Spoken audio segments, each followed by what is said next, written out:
الملك نحمده ونصلي على رسوله الكريم اما بعد فاعوذ بالله من الشيطان الرجيم بسم الله الرحمن الرحيم رب اشرح لي صدري ويسر لي امري واحلل عقدة من لساني يفقهوا قولي۔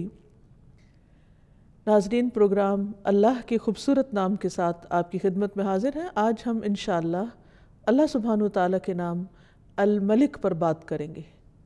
الملک کا معنی ہے حقیقی بادشاہ۔ قرآن مجید میں اللہ سبحانہ وتعالیٰ کا ارشاد ہے فَتَعَالَى اللَّهُ الْمَلِكُ الْحَقُّ لَا إِلَٰهَ إِلَّا هُوَ رَبُّ الْعَرْشِ الْكَرِيمِ۔ بس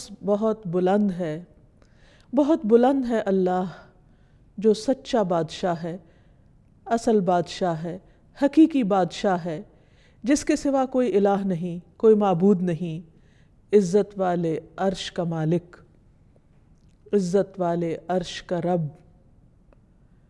اگر دیکھا جائے تو دنیا میں جتنے بھی بادشاہ ہیں اللہ سبحانہ وتعالیٰ ان سب کا بادشاہ ہے۔ وہ بادشاہ جس کے حکم پر تمام کائنات چلتی ہے، جو بلا روک ٹوک ہر چیز پر اپنا حکم نافذ کر سکتا ہے اور اسے اس میں کوئی روکنے والا نہیں۔ حقیقت یہ ہے کہ سب تعریف اسی کے لیے ہے، سب امور اسی کی طرف لوٹائے جاتے ہیں، اور اس کی بادشاہت کوئی عام بادشاہت نہیں ہے۔ وہ عرش پر بلند ہے، اور عرش ساتوں آسمان اور ساتوں زمینیں اللہ کی کرسی کے سامنے ایسے ہیں جیسے ایک وسیع صحرا میں ایک چھوٹی سی مندری، ایک چھوٹا سا رنگ، اور پھر اللہ سبحانہ وتعالیٰ کے عرش کے سامنے وہ کرسی ایک چھوٹے سے رنگ کی طرح ہے۔ آپ سوچئے کہ وہ عرش کتنا بلند ہے، اور جو خود اس پر مستوی ہے وہ کتنا بڑا ہے، کتنا عظیم ہے۔ وہ ہے ہمارا رب، ہمارا مالک اور حقیقی بادشاہ۔ اور اس دنیا میں جتنے بھی کام امور پاتے ہیں، جتنی بھی چیزیں چل رہی ہیں، جو کچھ بھی ہو رہا ہے، دراصل وہ سب اسی کے حکم پر چل رہا ہے اور اس پر اسی اکیلے کا فیصلہ نافذ ہے۔ وہ ہر چیز کو سنتا ہے، دیکھتا ہے اور اپنی مرضی کے مطابق چلاتا ہے۔ وہ ہر چیز کے پوشیدہ اور ظاہر سے آگاہ ہے۔ وہ جس کو جو چاہتا ہے عطا کرتا ہے، اور جس سے جو چیز چاہتا ہے روک لیتا ہے۔ وہ جس کو جیسے جتنا چاہے بدلہ دیتا ہے، جس کو چاہتا ہے عزت دیتا ہے، جس کو چاہتا ہے رسوا کر دیتا ہے، جس کو چاہتا ہے رزق دیتا ہے اور جس سے چاہے رزق روک لیتا ہے، جس کو چاہے زندگی دیتا ہے اور جس سے چاہے زندگی واپس لے لیتا ہے اور اس کو موت دے دیتا ہے۔ یہ ہے ہمارا رب، حقیقی بادشاہ۔ قرآن مجید میں سورۃ الحشر کی آخری آیات میں اللہ تعالیٰ فرماتے ہیں هو اللہ الذی لا الہ الا ہو الملک۔ وہ اللہ جس کے سوا کوئی الہ نہیں، الملک حقیقی بادشاہ ہے، القدوس پاکیزہ، نہایت پاک، السلام سراسر سلامتی، المؤمن امن دینے والا، المہیمن نگہبان، العزیز زبردست، غالب، الجبار سب پر غالب، المتکبر سب سے بڑا بن کر رہنے والا۔ سبحان اللہ، پاک ہے اللہ، عما یشرکون، ان سب چیزوں سے جنہیں وہ اس کا شریک ٹھہراتے ہیں۔ تو حقیقت یہ ہے کہ اللہ سبحانہ وتعالیٰ کے ہیں اچھے اچھے نام، اور ان ناموں میں سے ایک خوبصورت نام الملک ہے۔ حضرت علی رضی اللہ عنہ کہتے ہیں کہ جب نبی صلی اللہ علیہ وسلم نماز کے لیے کھڑے ہوتے تو آغاز یوں کرتے اللہم انت الملک لا الہ الا انت۔ اے اللہ تو ہی بادشاہ ہے، تو ہی اصل بادشاہ ہے، تیرے سوا کوئی الہ نہیں۔ اور یہ اللہ کے رسول ہیں صلی اللہ علیہ وسلم جو اللہ سبحانہ وتعالیٰ کی بادشاہت کا اعتراف کر رہے ہیں۔ آپ صلی اللہ علیہ وسلم نے یہ بھی فرمایا کہ اللہ تعالیٰ زمین کو مٹھی میں لے لے گا اور آسمانوں کو اپنے دائیں ہاتھ میں لپیٹ لے گا، پھر فرمائے گا انا الملک، انا الملک، میں ہوں اصل بادشاہ، میں ہوں اصل بادشاہ۔ این ملوک الارض، کہاں ہے زمین کے بادشاہ؟ اور اس دن بادشاہت صرف اور صرف اللہ ہی کے لیے ہوگی۔ الملک یومئذ للہ، آج حکومت، بادشاہت، اختیار، اقتدار، قبضہ سب صرف اور صرف اللہ کے ہاتھ میں ہے۔ نبی صلی اللہ علیہ وسلم نے فرمایا جب رات کا 1/3 حصہ گزر جاتا ہے تو اللہ تعالیٰ آسمان دنیا پر نزول فرماتے ہیں اور اعلان کرتے ہیں انا الملک، انا الملک، میں ہوں بادشاہ، میں ہوں بادشاہ، کون ہے جو مجھ سے دعا کرے تو میں اسے قبول کر لوں۔ یعنی بادشاہ حقیقی جو عرش عظیم کا مالک ہے وہ ہمیں پکارتا ہے اور ہم سے چاہتا ہے کہ ہم اس سے مانگیں اور وہ ان سب کو عطا کرے جو وہ چاہیں۔ کون ہے جو مجھ سے سوال کرے کہ میں اسے عطا کروں، کون ہے جو مجھ سے بخشش مانگے تو میں اسے بخش دوں۔ اور یہ اعلان مسلسل طلوع فجر تک ہوتا رہتا ہے۔ تو اس وقت بھی اللہ سبحانہ وتعالیٰ اپنا تعارف الملک کے طور پہ کرواتے ہیں کہ بندو یاد رکھو میں ہوں تمہارا حقیقی بادشاہ۔ اور جو حقیقی بادشاہ ہے وہ بادشاہ مطلق ہے، ایبسولیوٹ اتھارٹی ہے اس کے پاس، وہ جو جب جیسے چاہے کرے۔ تبارک الذی بیدہ الملک وہو علی کل شیء قدیر، بہت برکت والا ہے وہ جس کے ہاتھ میں ہر چیز کا کنٹرول ہے، بادشاہت ہے، اور وہ ہر چیز پر پورا اختیار رکھتا ہے، پوری قدرت رکھتا ہے۔ سورۃ الفرقان میں اللہ تعالیٰ فرماتے ہیں الذی لہ ملک السماوات والارض ولم یتخذ ولدا ولم یکن لہ شریک فی الملک، ولم یکن لہ شریک فی الملک، کہ اللہ سبحانہ وتعالیٰ وہ ہے کہ جس کے ہاتھ میں آسمانوں اور زمین کی بادشاہت ہے۔ یعنی وہ صرف زمین کا نہیں بلکہ آسمانوں کا بھی بادشاہ ہے، اور آسمانوں میں جو مخلوق رہتی ہے اور جو کچھ بھی اس نے بنایا ہے ان سب کا بادشاہ حقیقی ہے۔ وَلَمْ يَتَّخِذْ وَلَدًا، اور وہ ایسا بادشاہ ہے جس کا کوئی بیٹا نہیں ہے، کوئی اس کے اقتدار میں کہیں سے بھی شریک نہیں۔ وَلَمْ يَتَّخِذْ وَلَدًا وَلَمْ يَكُنْ لَهُ شَرِيكٌ فِي الْمُلْكِ، اور اس کی بادشاہت میں کوئی بھی شریک نہیں، یعنی مکمل اختیار رکھنے والا۔ دنیا میں بادشاہ یا جہاں بھی صاحب اقتدار لوگ ہوتے ہیں تو وہ بعض اوقات دوسروں کے مشورے کے ساتھ چلتے ہیں، دوسروں کی مدد کے ساتھ چلتے ہیں۔ ان کی حکومت کو چلانے کے لیے ایک فوج چاہیے ہوتی ہے، خزانہ چاہیے ہوتا ہے، لیکن اللہ سبحانہ وتعالیٰ ہر چیز کے اوپر مکمل اختیار رکھتا ہے، اسے کسی کی بھی مدد اور کسی کے بھی خزانوں کی ضرورت نہیں، تمام کے تمام خزانے اس کے اپنے ہاتھ میں ہیں۔ پھر یہ ہے کہ دنیا میں جب کسی کو بادشاہت ملتی ہے تو ایک محدود وقت کے لیے ملتی ہے، لیکن اللہ سبحانہ وتعالیٰ ہمیشہ سے بادشاہ ہے اور ہمیشہ رہے گا۔ پھر یہ کہ دنیا کے بادشاہوں سے بہت سی چیزیں اوجھل رہتی ہیں، انہیں معلوم ہی نہیں ہوتی، بعض اوقات ان کے فیصلے عدل و انصاف پر مبنی نہیں ہوتے، بعض اوقات وہ فیصلے کر لیتے ہیں لیکن ان کے فیصلے نافذ ہی نہیں ہوتے، جبکہ اللہ سبحانہ وتعالیٰ کا ہر فیصلہ علم اور حکمت پر مبنی ہوتا ہے اور اس کا ہر فیصلہ نافذ ہوتا ہے۔ ایسا نہیں کہ وہ حکم دے اور اس کا حکم مانا نہ جائے، وہ کسی کو کچھ کہے اور اس کی تابعداری کی نہ جائے۔ ہاں، وقتی طور پر اگر انسان کو کچھ اختیار حاصل ہے تو وہ بھی بہت محدود ہے اور اس کے بارے میں بھی اس سے پوچھا جائے گا۔ تو بحیثیت مسلمان ہمارا اس بات پر پورا یقین اور پورا ایمان ہونا چاہیے کہ اصل بادشاہت اللہ ہی کے لیے ہے، اور اگر زمین پر اللہ نے مجھے کسی بھی معاملے میں کچھ بھی اختیار دیا ہے تو صرف یہ وقتی ہے اور اس کا بھی حساب ہونے والا ہے، لیکن اللہ سبحانہ وتعالیٰ ہی حقیقی بادشاہ ہے۔ سورۃ المؤمنون میں آتا ہے، اللہ تعالیٰ فرماتے ہیں قُلْ مَنْ بِيَدِهِ مَلَكُوتُ كُلِّ شَيْءٍ وَهُوَ يُجِيرُ وَلَا يُجَارُ عَلَيْهِ، ان سے پوچھئے بتاؤ بادشاہی کس کے ہاتھ میں ہے، بادشاہ کون ہے، اور وہ کون ہے جو پناہ دیتا ہے اور اس کے مقابلے میں کسی کو پناہ نہیں مل سکتی۔ سورۃ یاسین میں اللہ تعالیٰ فرماتے ہیں فَسُبْحَانَ الَّذِي بِيَدِهِ مَلَكُوتُ كُلِّ شَيْءٍ وَإِلَيْهِ تُرْجَعُونَ، پاک ہے وہ اللہ، وہ ذات جس کے ہاتھ میں ہر چیز کی بادشاہت ہے، ہر چیز پر وہ چھایا ہوا ہے، ہر چیز پر غالب ہے، ہر چیز پر اس کا حکم چلتا ہے، اور تم سب اسی کی طرف لوٹائے جاؤ گے، اسی کے پاس پہنچو گے، پھر وہ تم سے حساب لے گا، تم سے پوچھے گا۔ اور جہاں تک اختیارات کا تعلق ہے تو دنیا میں جتنے بھی بادشاہ ہیں ان کے پاس جو بھی خزانے ہیں وہ محدود ہیں اور وہ ختم ہو جاتے ہیں، اور ان کو بھرنے کے لیے انہیں مختلف وسائل اختیار کرنے پڑتے ہیں، جبکہ اللہ سبحانہ وتعالیٰ اس کو خرچ کرنے کے لیے کسی سے کچھ لینے کی ضرورت نہیں ہوتی۔ ایک روایت میں آتا ہے رسول اللہ صلی اللہ علیہ وسلم نے فرمایا، اللہ کا ہاتھ بھرا ہوا ہے، اسے رات دن کی بخشش کم نہیں کرتی، وہ دن کو بھی دیتا ہے، وہ رات کو بھی دیتا ہے، اور یہ دینا اس کے خزانوں میں کمی نہیں کرتا۔ آپ نے فرمایا، کیا تمہیں معلوم ہے کہ جب اس نے آسمان و زمین پیدا کیا اور جب سے پیدا کیے اس نے کتنا کچھ خرچ کیا؟ یعنی جب سے یہ دنیا بنی ہے اس نے کیا کچھ نہیں دیا، وہ دیتا ہی چلا جا رہا ہے۔ عام طور پر دنیا میں وقتی طور پر جب کسی کو اقتدار ملتا ہے یا بادشاہت ملتی ہے تو اس کے پاس جو بھی خزانہ ہوتا ہے یا خرچ کرنے کو ہوتا ہے وہ محدود ہوتا ہے، اور بعض اوقات خرچ کرنے کے بعد وہ ختم بھی ہو جاتا ہے، اور اس خزانے کو بھرنے کے لیے مختلف طرح کے ہیلے کرنے پڑتے ہیں۔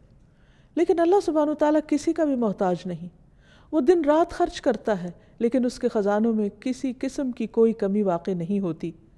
رسول اللہ صلی اللہ علیہ وسلم نے فرمایا، اللہ تعالیٰ کا ہاتھ بھرا ہوا ہے اور وہ اس میں سے دن رات خرچ کرتا ہے، لیکن تمہیں معلوم ہے کیا کہ جب سے اس نے آسمان و زمین پیدا کیے ہیں اس نے کتنا خرچ کیا ہے؟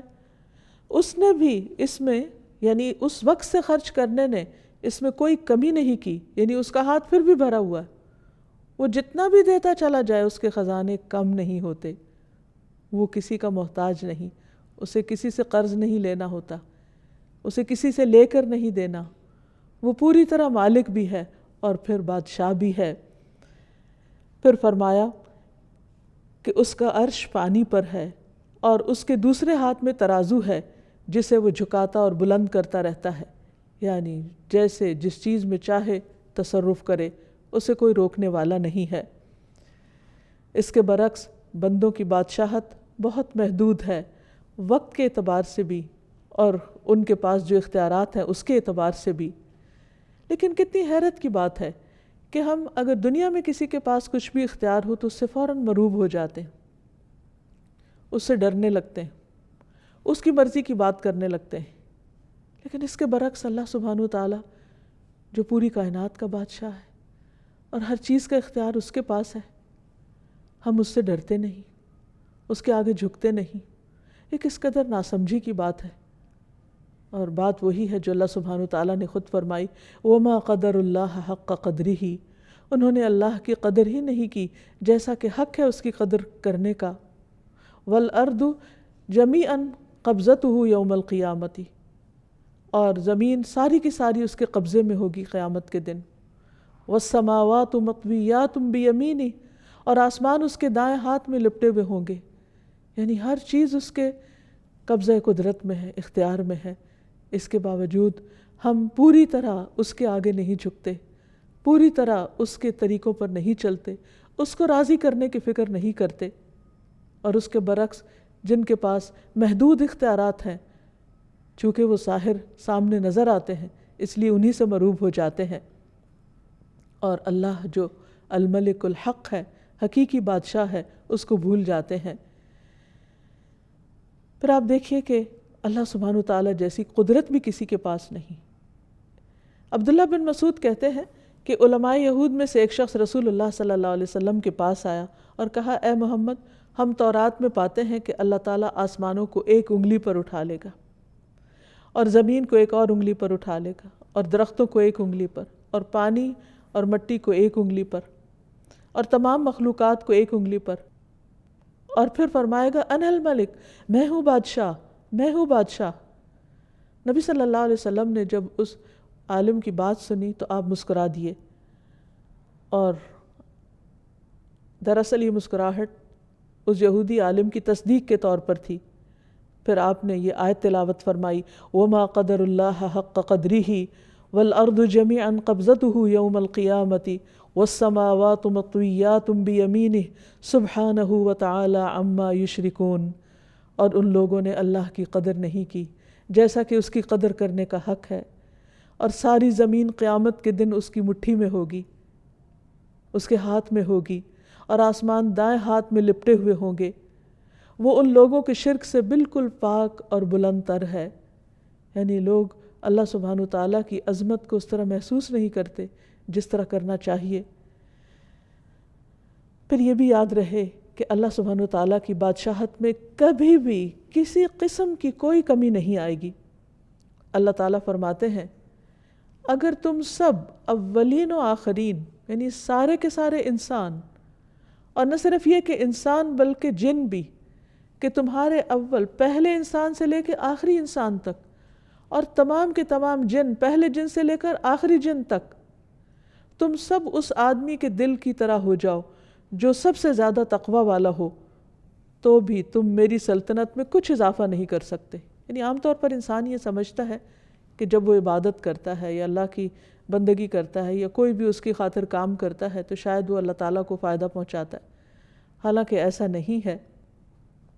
اللہ تعالیٰ فرماتے ہیں کہ اگر تم سارے سجدے میں بھی پڑے رہو تو اس سے میری حکومت، میری بادشاہت میں کچھ اضافہ نہیں ہوگا۔ اسی طرح اے میرے بندو، اگر تم سب اولین و آخرین جن و انس ایک آدمی کی طرح ہو جاؤ جو سب سے زیادہ بدکار ہے، تو پھر بھی تم میری سلطنت میں کسی قسم کی کوئی کمی نہیں کر سکتے۔ یعنی اگر اس زمین پر اول سے لے کر آخر تک قیامت تک کوئی ایک بندہ بھی کوئی عبادت نہ کرے، کسی قسم کی کوئی تسبیح نہ کرے، کوئی ذکر نہ کرے، کوئی اس کی اطاعت نہ کرے، تو بھی اللہ سبحانہ وتعالیٰ کی حکومت میں، بادشاہت میں، اقتدار میں، اختیار میں، اس کی طاقت اور غلبے میں کوئی کمی نہیں آ سکتی، کسی قسم کی کوئی کمی۔ ہم اسے کوئی نقصان نہیں دے سکتے۔ تو پھر یہ سب کچھ اصل میں خود ہمارے اپنے ہی فائدے میں ہے۔ جب ہم اللہ تعالیٰ کی عبادت کرتے ہیں تو اس کو تو کچھ نہیں ملتا، لیکن یہ عبادت ہمارے لیے باعث سعادت ہوتی ہے۔ جب ہم اس کا ذکر کرتے ہیں تو اس کو کچھ نہیں ملتا، اس لیے کہ زمین و آسمان کی ہر چیز اس کی تسبیح کر رہی ہے، لیکن یہ تسبیح اور یہ ذکر خود ہمارے اپنے دلوں کی تسکین کا باعث بنتا ہے۔ اس لیے بندہ جب بھی اللہ سبحانہ وتعالیٰ کی طرف رغبت کرے تو اس سے ڈرتے ہوئے اور اس سے امید رکھتے ہوئے، اس سوچ کے ساتھ نہیں کہ میں اپنی عبادت سے اس کو کچھ فائدہ پہنچانے چلا ہوں۔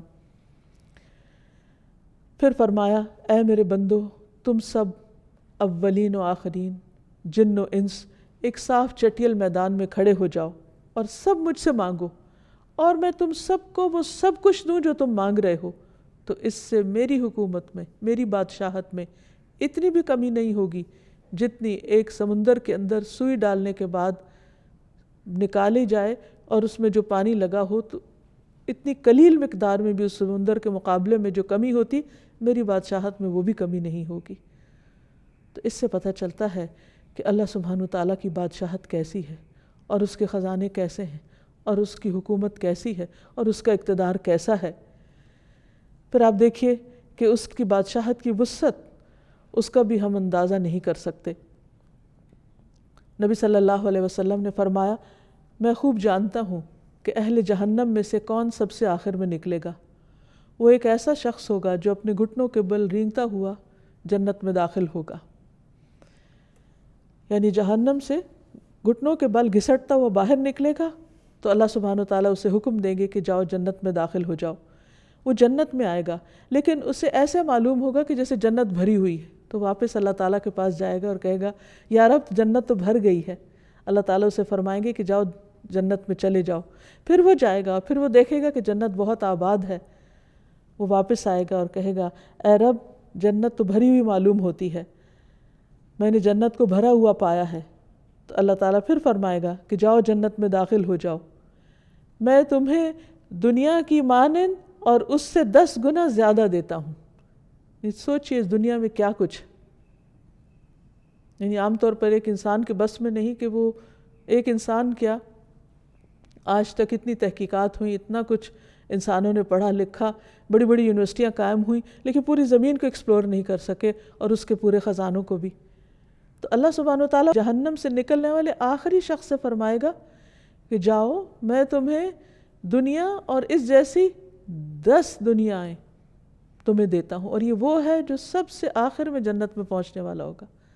تو آپ خود سوچئے کہ جن کو جنت الفردوس عطا ہوئی اور جن کو جنت کے بلند درجات نصیب ہوئے، ان کو کیا کچھ اللہ تعالیٰ عطا فرمائیں گے۔ یہ ہے اصل بادشاہ، حقیقی بادشاہ، کہ جس کو جتنا دینا چاہے وہ دے سکتا ہے، اور سب کچھ دینے کے بعد بھی اس کے اپنے خزانوں میں کچھ کمی واقع نہیں ہوتی۔ تو وہ شخص اس پر بہت حیران ہو جائے گا اور کہے گا کہ یا رب تو مجھ سے مذاق کرتا ہے؟ واقعی اتنا کچھ، یعنی اسے یقین نہیں آئے گا کہ اتنا کچھ بھی مل سکتا ہے۔ تو اس بات پر نبی صلی اللہ علیہ وسلم جب یہ بیان کر رہے تھے تو آپ بھی ہنسنے لگے اور آپ کے سامنے کے دندان مبارک ظاہر ہو گئے، اور آپ کہا کرتے تھے یہ جنت میں سب سے کم درجے والے کا حال ہے، سب سے کم درجے والے کا۔ اور آج انسان دنیا کی حقیر چیزوں کے پیچھے اپنا دین ایمان بیچ ڈالتا ہے اور اللہ سبحانہ وتعالیٰ کو ناراض کر دیتا ہے، اور یہ بھول جاتا ہے کہ اصل اختیار غلبہ اللہ سبحانہ وتعالیٰ کے پاس ہے، اور وہ اپنے فیصلوں میں خود مختار ہے، جو چاہے کرے۔ اللہ سبحانہ وتعالیٰ وقتی طور پر دنیا میں جب کسی کو کوئی بھی نعمت دیتا ہے تو عام طور پر شیطان اس کے دل میں غرور اور تکبر ڈالنے لگتا ہے، اور اگر کچھ اختیار اور اقتدار مل جائے تو یہ چیز اور بڑھنے لگتی ہے، اور اللہ سبحانہ وتعالیٰ کو بندوں کی یہی چیز پسند نہیں۔ رسول اللہ صلی اللہ علیہ وسلم نے فرمایا، اللہ عز و جل فرماتے ہیں کہ تکبر میری چادر ہے اور عظمت میری ازار ہے، پس جو کوئی مجھ سے اس کے بارے میں جھگڑا کرے گا میں اسے آگ میں پھینک دوں گا۔ یعنی کسی بھی شخص کو خدا بننے کی ضرورت نہیں۔ اگر کوئی اپنے آپ کو خود مختار اور مالک الملک سمجھتا ہے کہ سب حکومت اور سب اختیار اور سب اقتدار میرے پاس ہے اور مجھے کوئی نقصان نہیں دے سکتا، یا میں سب کچھ کر سکتا ہوں، تو اس سے بڑی غلط فہمی کوئی نہیں۔ دنیا میں انسان کو چھوٹی یا بڑی کوئی بھی جو نعمت ملے، ہمیشہ انسان ہمبل رہے، شکر ادا کرتا رہے، اسے اللہ کی دی ہوئی نعمت سمجھے، اور اپنے آپ کو کبھی بھی اس کا حقیقی مالک نہ سمجھے۔ جو کچھ ہے عارضی طور پر ہے، ایک امتحان کے لیے ہے، اور جلد ہمارے ہاتھوں سے نکل جانے والا ہے۔ اس لیے اصل اختیار اللہ کے پاس ہے۔ پھر اسی طرح یہ بھی یاد رہے کہ اللہ سبحانہ وتعالیٰ کی بادشاہت ایسی بادشاہت ہے کہ جس میں حکم دینے یا روکنے اور کسی بھی چیز کو کرنے کا مکمل اختیار اس کے پاس ہے۔ ارشاد باری تعالیٰ ہے، بدیع السماوات والارض وَإِذَا قَضَىٰ أَمْرًا فَإِنَّمَا يَقُولُ لَهُ كُن فَيَكُونُ۔ آسمانوں اور زمین کا موجد ہے، اور جب کسی کام کے کرنے کا فیصلہ کر لیتا ہے تو بس اتنا کہتا ہے کہ ہو جاؤ، اور وہ ہو جاتی۔ آپ سوچئے کہ دنیا میں اگر کوئی حکم دیتا بھی ہے تو بعض اوقات اس کے حکم، اس کے آرڈیننس، اس کے فرمان کی کیا ویلیو ہوتی ہے۔ بعض اوقات پوری قوتیں صرف کر کے بھی ایک قانون کو نافذ نہیں کیا جا سکتا، جبکہ اللہ سبحانہ وتعالیٰ صرف اتنا ارادہ کرتے ہیں کہ ہو جاؤ، اور صرف کلمہ کن فرماتے ہیں اور سب کچھ ہو جاتا ہے، اور کوئی اس کو روکنے والا نہیں ہوتا۔ اور اسی لیے ہم ہر نماز کے بعد جو دعا پڑھتے ہیں یا پڑھنے کا حکم دیا گیا کہ اللہم لا مانع لما اعطیت ولا معطی لما منعت ولا ينفع ذا الجد منک الجد۔ اے اللہ، جسے تو دے اسے کوئی روکنے والا نہیں، اور جس سے تو روک دے اسے کوئی دینے والا نہیں، اور کسی مالدار کو اس کا مال تیری بارگاہ میں کوئی فائدہ نہ دے سکے گا۔ یعنی اگر دنیا میں کسی کے پاس کچھ بھی ہے تو وہ دنیا ہی کے چند دن کے فائدے کے لیے ہے، آخرت میں وہ مال دے کر اللہ کو راضی نہیں کر سکتا۔ پھر آپ دیکھیے کہ مخلوق پر، یعنی انسان ہو یا باقی حیوانات ہو، یا جو بھی اللہ سبحانہ وتعالیٰ نے چیزیں بنائی ہیں، بڑے بڑے ستارے اور سیارے جن کی بڑائی کے بارے میں آج انسان تھوڑا بہت کچھ جانتا ہے، تو ان سب کو کنٹرول کس نے کیا ہوا ہے؟ ان سب پر کس کا حکم چل رہا ہے؟ اور کس نے ان کے لیے جو ضابطہ بنایا اس پر وہ مکمل طور پر پابند بھی ہیں، اور اس میں کسی قسم کی کمی بیشی نہیں کرتے۔ اللہ سبحانہ وتعالیٰ خود اس کے بارے میں فرماتے ہیں، الم تعلم، کیا تم جانتے نہیں ہو، ان اللہ لہ ملک السماوات والارض، کہ اللہ سبحانہ وتعالیٰ ہی کے لیے آسمان و زمین کی بادشاہت۔ یعنی جتنا کچھ بھی تم دیکھ رہے ہو، یہ سورج، چاند، ستارے، یہ بلینز آف گیلیکسیز اور ان کے اندر ٹریلینز آف سٹارز، اور ان سب کا مسلسل چلتے رہنا، چلنا نہیں بلکہ پوری قوت کے ساتھ دوڑتے رہنا، اور اس نظام میں کسی قسم کا خلل نہ آنا، یہ دراصل کس کے کنٹرول میں ہے، کس کے اختیار میں ہے، کس نے ان سب کو ایک ڈسپلن کے اندر رکھا ہوا ہے۔ آج ہمارے لیے تو ایک ٹریفک کو کنٹرول کرنا مشکل ہو جاتا ہے، لیکن آسمانوں کی ٹریفک، خواہ وہ بادل ہوں یا ستارے اور کواکب ہوں، یہ تمام چیزیں صرف اور صرف اللہ کے حکم کے مطابق ہی چل رہی ہیں، اسی نے ان کو تھاما ہوا ہے، اور ان میں سے کوئی ایک بھی اپنی راہ چھوڑ کر دوسری طرف نہیں جاتا۔ اگر ان میں سے کوئی ایک بھی اپنی مرضی کرنے لگے تو ہر چیز ٹکرا کر رہ جائے، یہ نظام درہم برہم ہو کر رہ جائے۔ تو اس سے یہ پتہ چلتا ہے کہ حقیقی بادشاہت ان سب پر دراصل اللہ ہی کی ہے۔ فرمایا یعذب من یشاء ویغفر لمن یشاء، جس کو چاہتا ہے عذاب دیتا ہے اور جسے چاہے بخش دیتا ہے۔ واللہ علی کل شیء قدیر، اور اللہ ہر چیز پر پوری قدرت رکھتا ہے۔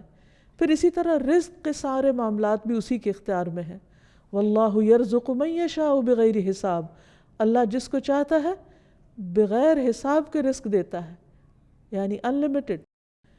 پھر کسی کو حکومت دینا یا نہ دینا یہ بھی اس کے اختیار میں ہے۔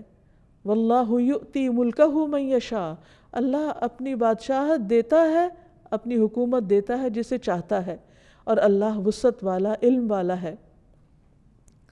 سیدھے راستے پہ چلانا بھی اسی کے اختیار میں ہے۔ واللہ یہدی من یشاء الی صراط مستقیم۔ پھر نفع اور نقصان بھی اسی کے ہاتھ میں ہے۔ وَإِن يَمْسَسْكَ اللَّهُ بِضُرٍّ فَلَا كَاشِفَ لَهُ إِلَّا هُوَ، اگر اللہ سبحانہ وتعالیٰ تمہیں کوئی نقصان پہنچانا چاہے تو اس کے سوا اسے کوئی ہٹا نہیں سکتا۔ وَإِن يُرِدْكَ بِخَيْرٍ، اور اگر تمہیں کوئی خیر پہنچانا چاہے فَلَا رَادَّ لِفَضْلِهِ، تو اس کے فضل کو بھی کوئی نہیں پھیر سکتا۔ يُصِيبُ بِهِ مَن يَشَاءُ، وہ جس کو چاہتا ہے وہ فضل پہنچاتا ہے، یعنی کوئی اس کو روک نہیں سکتا۔ یصیب بہ من یشاء من عبادہ وہو الغفور الرحیم، اور وہ غفور الرحیم بھی ہے۔ پھر اسی طرح نبوت کا دینا بھی اسی کے اختیار میں ہے، اس نے جس کو چاہا اپنے بندوں میں سے اپنی رسالت کے لیے چن لیا۔ پھر ہر طرح کا فضل دینا بھی اللہ کے اختیار میں ہے، یعنی کوئی کسی سے اللہ کی نعمت کو چھین نہیں سکتا، اور اسی لیے حسد کرنا منع کیا گیا ہے، کیونکہ وہ اللہ کا فیصلہ ہوتا ہے، وہ جس پہ جو چاہے رحمت فرمائے۔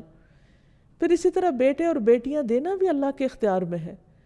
اللہ تعالیٰ فرماتے ہیں للہ ملک السماوات والارض یخلق ما یشاء یہب لمن یشاء اناثا ویہب لمن یشاء الذکور، آسمانوں اور زمین کی بادشاہت اللہ ہی کی ہے، جسے چاہتا ہے جو چاہتا ہے پیدا کرتا ہے۔ یخلق ما یشاء، یعنی اس کی تخلیق اس کی مرضی سے ہوتی ہے، کیونکہ وہ بادشاہ ہے۔ جسے چاہتا ہے بیٹیاں عطا کرتا ہے، جسے چاہتا ہے بیٹے دیتا ہے، اور جسے چاہتا ہے ملا جلا کر دیتا ہے۔ اصل اختیار اسی کا ہے۔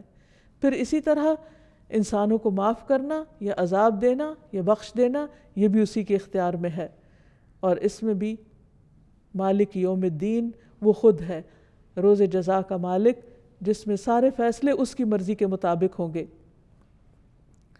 پھر تمام بنی آدم کے دلوں کا اختیار بھی اللہ سبحانہ وتعالیٰ کے پاس ہے، یعنی صرف یہ نہیں کہ آسمان اور ستارے سیارے کا مالک وہ ہے اور اس پر اس کی حکومت ہے، نہیں، اس زمین پر بھی حقیقی حکومت اور بادشاہت اسی کی ہے، حتیٰ کہ انسانوں کے دلوں پر بھی۔ رسول اللہ صلی اللہ علیہ وسلم نے فرمایا تمام بنی آدم کے دل رحمان کی انگلیوں میں سے 2 انگلیوں کے درمیان ایک دل کی طرح ہیں، وہ جیسے چاہتا ہے اسے پھیر دیتا ہے۔ پھر آپ صلی اللہ علیہ وسلم نے فرمایا اللہم مصرف القلوب صرف قلوبنا علی طاعتک، اے اللہ جو دلوں کا پھیرنے والا ہے، ہمارے دلوں کو اپنی اطاعت پر پھیر دے، یعنی اس کی طرف موڑ دے، کیونکہ اللہ کے لیے کچھ بھی ناممکن نہیں، ہر چیز اسی کے اختیار میں ہے۔ پھر یہ بھی یاد رہے کہ اللہ سبحانہ وتعالیٰ کو کوئی مجبور کرنے والا نہیں۔ دنیا کے بادشاہ بعض اوقات وہ مجبور ہوتے ہیں، وہ اپنے حواریوں اور اپنے دوسرے مددگاروں کی مرضی کے مطابق فیصلے کرتے ہیں، بعض اوقات وہ اپنی خواہش کے مطابق فیصلے بھی نہیں کر سکتے، لیکن اللہ سبحانہ وتعالیٰ کی بادشاہت ایسی بادشاہت ہے کہ جس میں وہ جس کو جو چاہے عطا کر دے، جو چاہے فیصلہ کر دے، کوئی اس کے فیصلوں پر حاوی نہیں ہو سکتا۔ نبی صلی اللہ علیہ وسلم نے فرمایا تم میں سے کوئی کبھی یوں نہ کہے کہ اللہ اگر تو چاہے تو مجھے معاف کر دے، تو چاہے تو مجھ پر رحم فرما، نہیں، بلکہ پورے عزم سے مانگے، کیونکہ اللہ جو چاہے کرتا ہے، وہ جو چاہے کرتا ہے، کوئی اسے مجبور کرنے والا نہیں، اس لیے اس سے خوب اچھی طرح پورے یقین اور اعتماد کے ساتھ مانگو۔ اور ایک اور چیز یہ کہ اس کی بادشاہت ایسی بادشاہت ہے جس میں وہ ظلم نہیں کرتا، دنیا میں اگر انسان کو چند انسانوں پر بھی کچھ اختیار مل جائے تو اس اختیار کی وجہ سے بعض اوقات وہ ان کے حقوق مارنے لگتا ہے یا ان پر ظلم کرنے لگتا ہے، ان کو اپنے کنٹرول میں لینے لگتا ہے. لیکن اللہ سبحانہ وتعالیٰ کسی پر ظلم نہیں فرماتا. ابی رضی اللہ عنہ کہتے ہیں اگر اللہ اپنے آسمان والوں اور زمین والوں کو عذاب دینا چاہے تو وہ دے سکتا ہے اور وہ ان پر ظلم کرنے والا نہ ہوگا، اور اگر وہ ان پر رحم کرنا چاہے تو کر سکتا ہے، تو اس کی رحمت ان کے لیے ان کے اعمال سے زیادہ بہتر ہے. تو بہرحال اگر ہمیں یہ یقین ہو جائے کہ حقیقی بادشاہ وہ ہے تو پھر ہم سب اس کے آگے عاجزی کرنے والے ہوں، اس سے ڈرنے والے ہوں، اس سے مانگنے والے ہوں اور اسی کے سامنے اپنی حاجات رکھنے والے ہوں. جیسا کہ ہم دیکھتے ہیں کہ بڑے بڑے پیغمبروں نے جنہیں اللہ سبحانہ وتعالیٰ نے دنیا میں بادشاہت عطا کی، انہوں نے بھی اپنی ساری دعائیں اور حاجتیں اس حقیقی بادشاہ کے سامنے رکھی. مثلا یوسف علیہ السلام، اللہ سبحانہ وتعالیٰ نے ان کو ایسی حکومت عطا کی کہ جس میں پورا اختیار دیا، لیکن انہوں نے کیا مانگا؟ رب قد آتیتنی من الملک وعلمتنی من تأویل الاحادیث فاطر السماوات والارض انت ولی فی الدنیا والآخرہ توفنی مسلما والحقنی بالصالحین. اے میرے رب، بے شک تو نے مجھے حکومت سے حصہ دیا اور باتوں کی اصل حقیقت سے سکھایا، یعنی باتوں کی تہ تک پہنچنا سکھایا. آسمان اور زمین کے پیدا کرنے والے، دنیا اور آخرت میں تو ہی میرا مددگار ہے. یعنی انہیں اپنی بادشاہت پر کسی قسم کا کوئی فخر نہیں تھا اور انہوں نے اسے کوئی اپنی ذاتی ملکیت نہیں سمجھا، بلکہ کیا کہا کہ یہ سب کچھ دراصل تیری ہی مدد سے تھا. تو مجھے اسلام کی حالت میں فوت کرنا، یعنی میرے لیے سعادت کیا ہے کہ میں تیرا بندہ بن کے جیوں اور میری موت بھی تیری بندگی میں آئے، تیری فرما برداری میں آئے، اور تو مجھے نیک لوگوں کے ساتھ ملا. یعنی دنیا کی بادشاہت پر انہوں نے کس چیز کو فوقیت دی؟ اللہ سبحانہ وتعالیٰ کی رضا کو اور نیک بندوں کی صحبت کو. سلیمان علیہ السلام، جن کے لیے اللہ سبحانہ وتعالیٰ نے ہر چیز کو مسخر کر رکھا تھا، ہواؤں کو مسخر کر رکھا تھا، جنات کو مسخر کر رکھا تھا، پرندوں کو، ہر طرح کی فوجیں تھیں ان کے پاس، لیکن وہ اللہ کے فرما بردار بندے تھے. وہ کیا دعا کرتے ہیں؟ رب اغفر لی وہب لی ملکا لا ينبغی لأحد من بعدی انک انت الوہاب. وہ بھی اللہ ہی سے مانگتے ہیں، اے رب مجھے بخش دے. کس قدر عاجزی ہے، سب کچھ ہوتے ہوئے بھی کہتے یا رب مجھے بخش دے، اور ایسی بادشاہت دے جو میرے بعد کسی کے لائق نہ ہو. یقیناً تو بہت عطا کرنے والا ہے. یعنی ایک طرف اپنی بخشش اور دوسری طرف جو ان کے دل میں تھا انہوں نے مانگا اور پورے یقین کے ساتھ مانگا. پھر اسی طرح ذوالقرنین، اللہ سبحانہ وتعالیٰ نے ان کو بھی بہت کچھ اختیار دیا اور یہاں تک دیا کہ تو لوگوں کے بارے میں جیسا بھی تصرف کرنا چاہے کرے، لیکن انہوں نے بھی کس طرح اللہ سبحانہ وتعالیٰ کو راضی کرنے کے لیے بندوں کے ساتھ احسان کیا اور اپنے اقتدار سے کسی طرح کا ناجائز فائدہ نہیں اٹھایا. تو اصل بندے اللہ کے پسندیدہ وہی ہیں کہ جو سب کچھ رکھتے ہوئے بھی حقیقی بادشاہ اللہ تعالیٰ ہی کو سمجھیں. پھر اللہ سبحانہ وتعالیٰ جب اس سے اس نام کے ساتھ دعا کی جاتی ہے تو وہ اس کو پسند فرماتا ہے. حضرت علی رضی اللہ تعالیٰ عنہ نے نبی صلی اللہ علیہ وسلم کی جو دعا نماز کے شروع میں کوٹ کی ہے، اس میں اللہ تعالیٰ کے حضور کس طرح عاجزی اور انکساری کا اظہار ہے. اللہم انت الملک، اے اللہ تو ہی بادشاہ ہے. لا الہ الا انت، تیرے سوا کوئی الہ نہیں. انت ربی، تو میرا رب ہے. وانا عبدک، اور میں تیرا بندہ ہوں. ظلمت نفسی، میں نے اپنی جان پہ ظلم کیا ہے. واعترفت بذنبی، اور میں اپنے گناہ کا اعتراف کرتا ہوں. فاغفر لی ذنوبی جمیعا، اللہ تو میرے سارے گناہوں کو معاف کر دے. انہ لا یغفر الذنوب الا انت، تیرے سوا گناہوں کو کوئی معاف نہیں کر سکتا. واہدنی لاحسن الاخلاق، اللہ مجھے بہترین اخلاق عطا کر. لا یہدی لاحسنھا الا انت، تیرے سوا بہترین اخلاق کی طرف کوئی رہنمائی نہیں کر سکتا. وصرف عنی سیئہا لا یصرف عنی سیئہا الا انت، اور تو مجھ سے میری برائیاں دور کر دے، ان برائیوں کو کوئی دور نہیں کر سکتا سوائے تیرے. پھر اسی طرح نبی صلی اللہ علیہ وسلم قیام کی حالت میں یہ دعا پڑھا کرتے تھے، سبحان ذی الجبروت والملکوت والکبریاء والعظمہ. آپ صلی اللہ علیہ وسلم کا مقام کتنا بلند ہے، لیکن جب اللہ کے حضور ہاتھ باندھ کر کھڑے ہوتے تو کس طرح اپنے رب کی تعریف بیان کرتے، سبحان ذی الجبروت والملکوت والکبریاء والعظمہ، پاک ہے وہ جو طاقت والا، سلطنت والا، کبریائی والا اور عظمت والا ہے۔ جو شخص جتنی زیادہ اللہ کی معرفت رکھتا ہے اتنے ہی خوبصورت الفاظ میں اللہ سبحانہ وتعالیٰ کو یاد کرتا ہے۔ پھر اسی طرح جو اللہ سبحانہ وتعالیٰ کے پسندیدہ کلمات ہیں ان میں سے لا الہ الا اللہ وحدہ لا شریک لہ لہ الملک ولہ الحمد وہو علی کل شیء قدیر ہے۔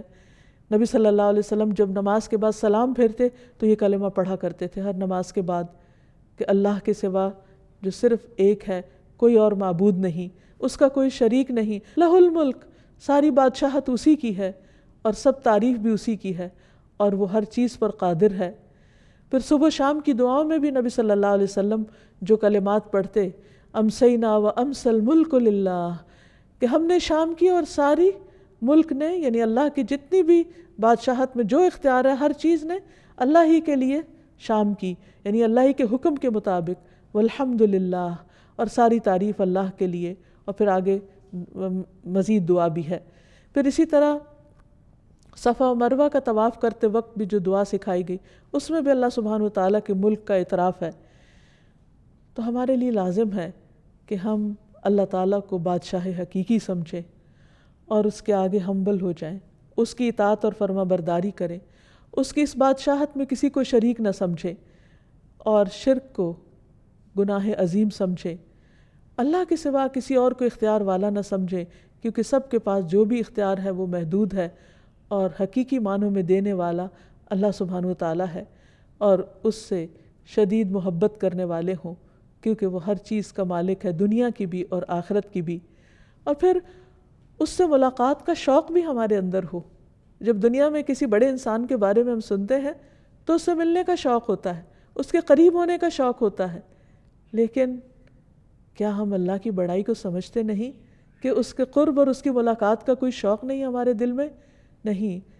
اگر ہم واقعی اس کی عظمت کو پہچان جائیں تو پھر اس سے ملاقات کا شوق بھی ہمارے دل میں ہو اور اس کا قرب بھی چاہیں، اور اس کا قرب نماز کے ذریعے حاصل ہوتا ہے۔ اس نے خود ہمیں بتا دیا وَاسْجُدْ وَاقْتَرِبْ، سجدہ کرو اور قریب ہو جاؤ، کیونکہ وہ عظیم بادشاہ ہے، اور جب اس کو خوش کر دیں گے تو وہ ہمیں خوش کر دے گا۔ جیسے موسیٰ علیہ السلام اپنی قوم سے آگے آگے فوراً اللہ سبحانہ وتعالیٰ کی طرف بڑھے۔ اللہ تعالیٰ نے پوچھا کہ کیا چیز تجھے سب سے پہلے آگے لے آئی؟ وہ کیا چیز تھی جو انہیں اللہ سبحانہ وتعالیٰ کی طرف دوڑا رہی تھی؟ اس کی ملاقات کا شوق تھا۔ تو اللہ سبحانہ وتعالیٰ ہم سب کو اپنی ملاقات کا شوق دے اور اپنی عظمت کا احساس دے۔ وآخر دعوانا ان الحمد للہ رب العالمین۔